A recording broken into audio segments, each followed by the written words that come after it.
ఈరోజు second day of Ooty trip. నిన్న night 9:30కి reach అయ్యాము ఊటీ. ఇంకా పడుకొని లేచి మార్నింగ్ వ్యూ అనమాట ఇది. ఎక్స్పెక్ట్ చేసిన దానికి ఆపోజిట్ ఉంది. కంప్లీట్‌గా ఫుల్ ఎండగా ఉంది. చూసారా బయట ఎలా ఉందో. సో, అప్పుడు టైమ్ వచ్చేసి 7:30 అలా అవుతుంది. ఇంకా మా పరిస్థితి ఎలా ఉంది అంటే ఊటీకొచ్చి ఆ మెయిన్ ఫాగే కదా ఎంజాయ్ చేస్తాము. మార్నింగ్ వెదరు అదంతా.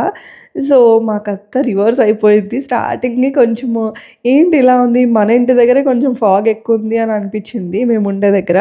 సో, ఇంకెలాగో కాఫీ అంతా తాగి ఫ్రెష్ అప్ అయిపోయి, ఇంకా బయటికైతే రెడీ అయ్యి వచ్చేసాము. ఇంకా అక్కడే బ్రేక్‌ఫాస్ట్ చేసేసి మేమున్న హోటల్‌లోనే బ్రేక్‌ఫాస్ట్ ప్రొవైడ్ చేస్తారు వాళ్ళే. సో, అదొకటి కంప్లీట్ చేసుకొని, ఇంక మళ్ళీ ఊటీ ట్రిప్‌కైతే స్టార్ట్ అయిపోయాము. ఈ రోజంతా ఊటీలోనే ఉండబోతున్నాం అనమాట. ఊటీలో ఉన్న ప్లేసెస్ కవర్ చేయబోతున్నాము.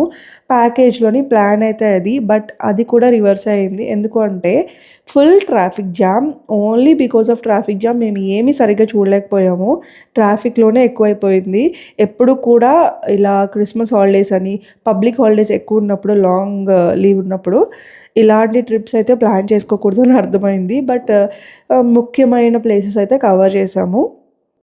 అండ్ ఊటీ వెళ్ళిన తర్వాత అక్కడ మాకేం జరిగింది, మా ఎక్స్‌పీరియన్సెస్ కంప్లీట్ వ్లాగ్‌లోని నేను ఫుల్ వ్లాగ్‌లోని నా డీటెయిల్స్ అన్నీ ఎక్స్‌ప్లెయిన్ చేస్తాను. మాకెలా ఎక్స్‌పీరియన్స్ చేశాము అండ్ ఏ ఏ ప్లేసెస్‌కెళ్ళాము, ఏ ఏ ప్లేసెస్‌కి వెళ్తే బావుంటుంది అనేసి.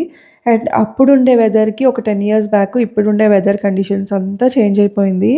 అండ్ ఊటీలో కూడా అలాగే ఉందనిపించింది. అండ్ కంప్లీట్ వ్లాగ్‌లో అన్నీ ఎక్స్‌ప్లెయిన్ చేస్తాను. తప్పకుండా మిస్ అవ్వకుండా చూడండి.